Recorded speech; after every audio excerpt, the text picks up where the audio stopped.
هەر کردەوەیەک بۆ خوا بێت ئیسە من ئەڵێم نیەتم بۆ خوایە بە نمونە مەولودێک ئەەکەم بۆ پێغەمبەر صلی الله عليه وسلم دوو تەنکی شەربەت ئەگرمەوە 20 سینی پاقلەوا تێرم بۆ خوای ئەەکەم ئێمە نیەتم بۆ خوایە بەس لەم لاوە سەواب نییە لەم لاوە لە سونەتی پێغەمبەر عليه الصلاة والسلام خۆی بۆ خۆی یادی لە دایکبوونی نەکردە قوربانی بم ئیمامی ئەبوو بەکر لە ناو غارەکەیە بیانگدایە شەهیدیان نەکرد نەیکردووە بۆی کە غەزووری شێتی ئیمامی عومەر غەزوورێتی نەیکردووە ئیمامی عوسمان زاوایەتی نەیکردووە دوو کچی ژنی بووە علی کوڕی ئەبی طالب حیساب کە کوڕێتی و جوانترین کچی کە فاتیمێ داوێتی پێی نەیکردووە تابعی نەیکردووە ئەتباعی تابعی نەیکردووە خێرە مامۆستا عادل بێتە ئەم معادلەیە لە خۆی ئەوە بکە بەس بەبێ ئەوەی کەس دڵی عاجز بێ بەبێ ئەوەی کەس دڵی عاجز بێ ڕەنگە تۆ بیر و باوەڕت وابێ حەسکەی مەولید بکەیت بس ئەوەی کە من نایکەم کە مەولودە خودی مەولودەکە وەکو نمونە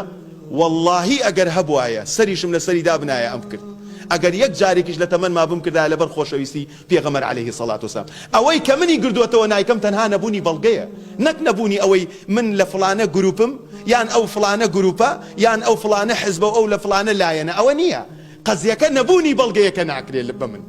ئەگەر بەڵگەم هەبوایە ئەم کرد هەموو عالەم لۆمەمی بکردایە هەر وەک چۆن بەڵگەم هەیە ڕیشدا ئەنم و لە دەیان ئیشا دوا کەوتمە لەبەر ڕیشەکەم و تۆش وەکو من ئەوە قەزیە بەڵگەیە عەزیزەکەم